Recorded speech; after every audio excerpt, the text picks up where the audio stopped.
Hi friends, Suma ಅಡುಗೆ ಚಾನಲ್ಗೆ ಸ್ವಾಗತ. ನಾನು ಭಾಳ ದಿನಗಳಿಂದ ಯಾವ ವಿಡಿಯೋನೂ ಶೇರ್ ಮಾಡಿರಲಿಲ್ಲ. ಇವತ್ತು ನಿಮ್ಮ ಜೊತೆ ಒಂದು ವಿಡಿಯೋ ಶೇರ್ ಮಾಡಬೇಕಂತ ಹೇಳಿ ಮಾಡಿದ್ದೀನಿ. ಇವತ್ತು ವೆಜ್ ಸೂಪ್ ಮಾಡೋದು ಹೇಗೆ ಅಂತ ನಿಮಗೆಲ್ಲ ತೋರಿಸ್ತಾ ಇದ್ದೀನಿ. ಮೊದಲಿಗೆ ನಾವು ಏನೇನು ಇಂಗ್ರೀಡಿಯೆಂಟ್ಸ್ ಬೇಕಂತ ನೋಡೋಣ. ಮೊದಲಿಗೆ ನಾವು ಎಲೆಕೋಸು ಮತ್ತು ಕ್ಯಾಪ್ಸಿಕಮ್ಮು, ಹುರುಳಿಕಾಯಿ, ಕೊತ್ತಂಬರಿ ಸೊಪ್ಪು, ಇದು ಬೆಳ್ಳುಳ್ಳಿ ಸಣ್ಣಗೆ ಹೆಚ್ಚಿದ್ದೀನಿ, ಒಂದು ಗಟ್ಟೆ ತಗೊಂಡು. ಇದು ಒಂದು 1/4 ಇಂಚು ಶುಂಠಿಯನ್ನು ಸಣ್ಣಗೆ ಹೆಚ್ಚಿದ್ದೀನಿ. ಮತ್ತು ಸ್ವಲ್ಪ ಬೆಣ್ಣೆ, ಉಪ್ಪು ಮತ್ತು ಕಾಳುಮೆಣಸು, ಇಷ್ಟು ಇಂಗ್ರೀಡಿಯೆಂಟ್ಸನ್ನು ಉಪಯೋಗಿಸಿ ಇವತ್ತು ಹೇಗೆ ಮಾಡೋದು ಅಂತ ನೋಡೋಣ. ಒಂದು ಪ್ಯಾನ್ ತೊಗೊಳ್ಳೋಣ. ಮೊದಲಿಗೆ ಒಲೆ ಹಚ್ಚಿ ಇದು ಒಂದು ಪ್ಯಾನ್ ಇಟ್ಟಿದ್ದೀನಿ. ನೀವೇನು ಬೇಕಾದರೂ ಯೂಸ್ ಮಾಡ್ಬೋದು. ಸ್ಟೀಲ್ ಪಾತ್ರೆ, ಸಿಲ್ವರ್ ಪಾತ್ರೆ ಯಾವುದಾದ್ರೂ ಯೂಸ್ ಮಾಡ್ಬೋದು. ನಾನು ಇಲ್ಲಿ ಪಾನ್ ಹಾಕಿದ್ದೀನಿ, ಯಾವ್ದು ಬೇಕಾದ್ರೂ ಇದೆ ಅಂತ ಏನಿಲ್ಲ. ಈಗ ನೋಡಿ, ಇದರಲ್ಲಿ 1 ಸ್ಪೂನು ಬೆಣ್ಣೆ ಹಾಕ್ತಾಯಿದ್ದೀನಿ.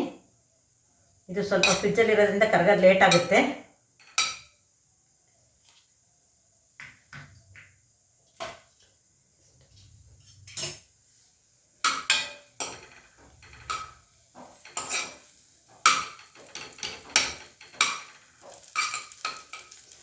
ನೋಡಿ, ಈ ಸೂಪು ಮಳೆಗಾಲಕ್ಕೆ ಮತ್ತು ಚಳಿಗೆ ತುಂಬ ಚೆನ್ನಾಗಿರುತ್ತೆ. ನಮಗೊಂದೊಂದ್ಸರಿ ಏನಾದರೂ ಬಿಸಿಗೆ ಕುಡಿಬೇಕು ಅಂತ ಅನ್ನಿಸ್ತಾ ಇರುತ್ತೆ. ಕಾಫಿ ಟೀ ಕುಡಿಲಿಕ್ಕೂ ಬೇಜಾರಾಗ್ತಿರುತ್ತೆ. ಆಮೇಲೆ ಗೆಸ್ಟ್ ಬಂದಾಗಲೂ ಅಷ್ಟೇ, ಯಾವಾಗಲೂ ಬಂದಾಗ ಕಾಫಿ ಟೀ ಕೊಡಲಿಕ್ಕೂ ಬೇಜಾರಾಗುತ್ತಾ. ಈ ಥರ ಒಂದು ರೆಸಿಪಿ ಮಾಡಿಕೊಟ್ರೆ ಡ್ರಿಂಕ್ಸು, ಹಾಟ್ ಡ್ರಿಂಕ್ಸ್ ಇರುತ್ತೆ, ಗಂಟಲು ಚೆನ್ನಾಗಾಗುತ್ತೆ, ಆರೋಗ್ಯಕ್ಕೂ ಒಳ್ಳೆಯದು ಮತ್ತು ಟೇಸ್ಟು ಚೆನ್ನಾಗಿರುತ್ತೆ. ಹಾಗಾಗಿ ಈಗ ನೋಡಿ, ಸಣ್ಣಗೆ ಹೆಚ್ಚಿರ್ತಕ್ಕಂಥ ಈ ಒಂದು ಬೆಳ್ಳುಳ್ಳಿನ ಹಾಕ್ತಾಯಿದ್ದೀನಿ. ಬೆಣ್ಣೆ ಎಲ್ಲ ಕರಗಿದೆ. ಇದು ಶುಂಠಿ ಇತ್ತಲ್ಲ, ಸಣ್ಣಗೆ ಹೆಚ್ಚಿರೋದು, ಶುಂಠಿಯನ್ನು ಹಾಕ್ತಾಯಿದ್ದೀನಿ. ಸ್ವಲ್ಪ ಇದು ಫ್ರೈ ಆಗಲಿ. ನೋಡಿ, ಇದು ಸ್ವಲ್ಪ ಫ್ರೈ ಆಗಿದೆ. ಈಗ ಇನ್ನೂ ಸ್ವಲ್ಪ ಆಗಲಿ, ಸ್ವಲ್ಪ ಬ್ರೌನಿಷ್ ಆಗಲಿ. ಈಗ ಎಲೆಕೋಸು, ಹೆಚ್ಚಿಟ್ಟಿರೋ ಎಲೆಕೋಸು, ಎಲ್ಲ ತರಕಾರಿನೂ ಹಾಕ್ಬೋದು. ಯಾವುದಾದ್ರೂ ಒಂದಿಲ್ಲ ಅಂದ್ರೂ ಮಾಡ್ಬೋದು, ಏನು ಇರಲೇಬೇಕು ಅಷ್ಟು ಅಂತ ಏನಿಲ್ಲ. ನಿಮ್ಮಲ್ಲಿ ಯಾವುದಾದ್ರೂ ಒಂದು ಮಿಸ್ ಆಗಿದ್ರೂ ಸಹಿತ ಅದನ್ನು ಬಿಟ್ಟು ಬೇರೆ ಅದನ್ನು ಉಪಯೋಗಿಸ್ಕೊಂಡು ಮಾಡ್ಬೋದು. ಕ್ಯಾಪ್ಸಿಕಮ್ ಹಾಕ್ತಾಯಿದ್ದೀನಿ. ಕೆಲವೊಂದೊಂದ್ಸರಿ ಕ್ಯಾಪ್ಸಿಕಮ್ ವಿಲೇಜಲ್ಲೆಲ್ಲ ಸಿಗೋದಿಲ್ಲ. ಅವರು ಅದನ್ನು ಡ್ರಾಪ್ ಮಾಡಿ ಒಂದೇ ಒಂದು ಮೆಣಸಿನ್ಕಾಯಿ ಹಾಕ್ಬೋದು, ಹಸಿ ಮೆಣಸಿನ್ಕಾಯಿ. ಕ್ಯಾಪ್ಸಿಕಮ್ ಇಲ್ಲಪ್ಪ ಇವತ್ತು ನಮ್ಮ ಮನೇಲಿ, ಏನು ಮಾಡೋದು, ಹೊರಗಡೆನೂ ಸಿಗೋ ಆಗಿರೋಲ್ಲ ಹಳ್ಳಿಗಳಲ್ಲೆಲ್ಲ. ಆವಾಗ ಒಂದು ಹಸಿರು ಮೆಣಸಿನ್ಕಾಯಿನೇ ಸಣ್ಣಗೆ ಹೆಚ್ಚಿಬಿಟ್ಟು ಹಾಕ್ಬೋದು.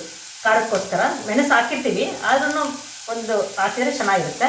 ಸ್ವಲ್ಪ ಕ್ಯಾರೆಟ್ ಹಾಕಿದ್ದೀನಿ.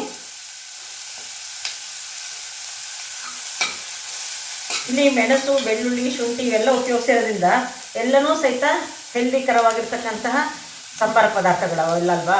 ಹಂಗಾಗಿ ಅವನ್ನು ಯೂಸ್ ಮಾಡೋದ್ರಿಂದ ಹೆಲ್ತಿಗೂ ಚೆನ್ನಾಗಿರುತ್ತಾ. ಯಾವಾಗಲೂ ನಾವು ಹೋಟೆಲ್ಗೆ ಹೋಗೇ ಕುಡಿಲಿಕ್ಕೆ ಆಗೋದಿಲ್ಲ.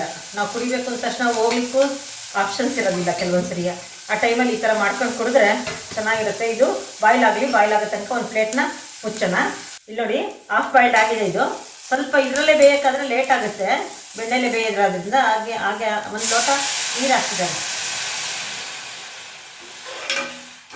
ನೋಡಿ. ಇದೊಂದು ದೊಡ್ಡ ಲೋಟದಲ್ಲಿ, ಕುಡಿಯೋ ಲೋಟದಲ್ಲಿ ನೀರು ಹಾಕಿದ್ದೀನಿ. ಈಗ ಮುಚ್ಚಿದ್ರೆ ನಮಗೆ ಎಲ್ಲಿ ಇದು ಸಿಗುತ್ತೋ ಅಥವಾ ಕಪ್ಪಾಗುತ್ತೋ ಅನ್ನೋ ಭಯ ಇರೋದಿಲ್ಲ. ಇದು ಬೇಯ ತನಕ ಇದನ್ನು ಲಿಡ್ ಕ್ಲೋಸ್ ಮಾಡಿ ಇಡೋಣ. ನೋಡಿ, ಇದು ಸ್ಮೆಲ್ ಬರ್ತಾ ಇದೆ, ಬೆಂದಿರಬೇಕು ಅಂತ ಕಾಣಿಸುತ್ತೆ. ನೋಡೋಣ ಹೇಗಾಗಿದೆ ಅಂತೇಳಿ, ಬೆಂದಿದ್ದೇನಂತ.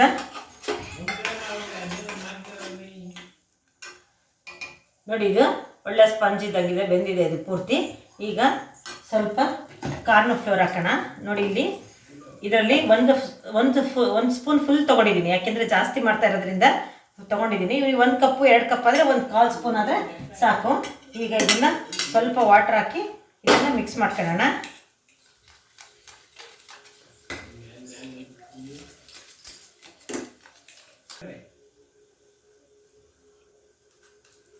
ನೋಡಿ, ಈಗ ಇದು ರುಚಿಗೆ ತಕ್ಕಷ್ಟು ಉಪ್ಪು. ನಾನು ಭಾಳ ಈಗ ನೀರನ್ನು ಆಡ್ ಮಾಡ್ತಾ ಇರೋದ್ರಿಂದ ಉಪ್ಪು ಜಾಸ್ತಿ ಹಾಕ್ತಾಯಿದ್ದೀನಿ. ಹಾಗೆ ಇದನ್ನ ಕಾರ್ನ್ ಫ್ಲೋರು ಮಿಕ್ಸ್ ಮಾಡ್ಕೊಂಡಿದ್ವಲ್ಲ, ಈಗ ಇದನ್ನು ಹಾಕ್ತಾಯಿದ್ದೀನಿ.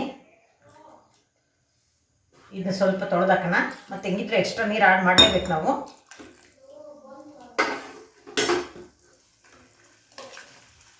ನೋಡಿ, ಇಲ್ಲಿ ಕ್ಯಾಪ್ಸಿಕಮ್ ಇದೆ, ಸ್ವಲ್ಪ ಬೆಳ್ಳುಳ್ಳಿ ಖಾರ ಇದೆ, ಶುಂಠಿ ಖಾರ ಇದೆ. ಹಂಗಾಗಿ ಒಂದು 3/4 ಟೀ ಸ್ಪೂನಷ್ಟು ಮೆಣಸು, ಇದನ್ನ ಕುಟ್ಟಿ ಪೌಡ್ರ್ ಮಾಡ್ಕೊಂಡಿದ್ದೀನಿ. ರೆಡಿಗಿಂತನೂ ಸಹಿತ ನೀವು ಮನೆಯಲ್ಲಿ ಇರ್ತಲ್ಲ ಮೆಣಸು, ಅದನ್ನು ಕುಟ್ಟಿ ಪುಡಿ ಮಾಡ್ಕೊಂಡ್ರೆ ಅದು ಫ್ರೆಶ್ ಆಗಿರುತ್ತೆ ಮತ್ತು ಟೇಸ್ಟ್ ತುಂಬ ಚೆನ್ನಾಗಿರುತ್ತೆ. ನೋಡಿ ಇದು ಗಟ್ಟಿ ಇದೆ. ನಾನೀಗ ಇದಕ್ಕೆ ಆವಾಗಲೇ ಒಂದು ಲೋಟ ನೀರು ಹಾಕಿದ್ದೆ, ಮತ್ತು ಈಗ ಒಂದು ಲೋಟ ನೀರು ಹಾಕ್ತಾಯಿದ್ದೀನಿ. ಈ ಕನ್ಸಿಸ್ಟೆನ್ಸಿಯಲ್ಲಿರಲಿ, ಇದನ್ನು ಕುದಿಬೇಕು. ಚೆನ್ನಾಗಿ ಕುದ್ರೆ ಇದ್ರದ್ದು ಕನ್ಸಿಸ್ಟೆನ್ಸಿ ಥಿಕ್ನೆಸ್ ಬರುತ್ತೆ. ಇದು ಆಗಿದೆ, ಚೆನ್ನಾಗೆ ಬಾಯ್ಲ್ ಆಗ್ತಾ ಇದೆ. ನೋಡಿದ್ದೀರಾ, ಇದನ್ನು ಚೆನ್ನಾಗಿ ಒಂದು 2 ನಿಮಿಷ ಚೆನ್ನಾಗಿ ಬಾಯ್ಲ್ ಆಗಬೇಕು. ಯಾಕೆಂದರೆ ಅದು ಉಪ್ಪು ಮತ್ತು ಮೆಣಸಿನದು ಎಲ್ಲ ಅದು ಚೆನ್ನಾಗಿ ರಸ ಬಿಟ್ಕೊಬೇಕು. ಈಗ ಕೊತ್ತಂಬರಿ ಸೊಪ್ಪು ಹಾಕ್ಬಿಟ್ಟು ಆಫ್ ಮಾಡಿಬಿಡೋಣ. ಇದು ಚೆನ್ನಾಗಿ ಕುದಿಬಾರ್ದು. ಕೊತ್ತಂಬರಿ ಸೊಪ್ಪು ಲಾಸ್ಟಿಗೆ ಎಂಡಿಗೆ ಹಾಕಬೇಕು. ಹಾಕ್ಬಿಟ್ಟು ಇದನ್ನು ಆಫ್ ಮಾಡೋಣ. ಈಗ ನೋಡಿ, ಆಮೇಲೆ ನೀವು ಬೇಕಾದರೆ ಹೊಸಬ್ರಾಗಿದ್ದರೆ ಇದ್ರ ಟೇಸ್ಟ್ ನೋಡ್ಬೋದು. ಉಪ್ಪು ಖಾರ ನಿಮ್ಗೆ ಏನಾದ್ರು ಬೇಕಾದರೆ ಮತ್ತೆ ಎಕ್ಸ್ಟ್ರಾ ಉಪ್ಪನ್ನು ಆ್ಯಡ್ ಮಾಡ್ಕೊಬೇಕು. ಫಸ್ಟೇ ಆ್ಯಡ್ ಮಾಡ್ಕೊಬೇಡ್ರಿ. ಫಸ್ಟ್ ಆ್ಯಡ್ ಮಾಡ್ಕೊಂಡ್ರೆ ಮತ್ತೆ ಜಾಸ್ತಿ ಆದರೆ ಏನೂ ಮಾಡೋಕ್ಕೆ ಬರೋದಿಲ್ಲ. ಹಂಗಾಗಿ ನೀವು ನೋಡ್ಕೊಂಡಿದ್ದು ಉಪ್ಪನ್ನು ಮತ್ತೆ ಬೇಕಾದ್ರೆ ಹಾಕ್ಕೊಬೋದು. ಈಗ ನಾನು ನೋಡಿದ್ದೀನಿ, ಇದು ಕರೆಕ್ಟ್ ಇದೆ. ನೋಡಿ, ಇದಾಗಿದೆ. ಸರ್ವ್ ಮಾಡೋಣ.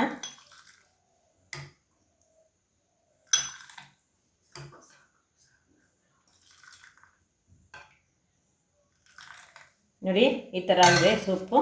ನೀವು ಇದನ್ನ ನಿಮಗೆ ಇದೇನಾದ್ರು ರೆಸಿಪಿ ಇಷ್ಟ ಆದರೆ ಲೈಕ್ ಮಾಡಿ, ಶೇರ್ ಮಾಡಿ, ಸಬ್ಸ್ಕ್ರೈಬ್ ಮಾಡೋದು ಮರಿಬೇಡಿ. Thank you friends.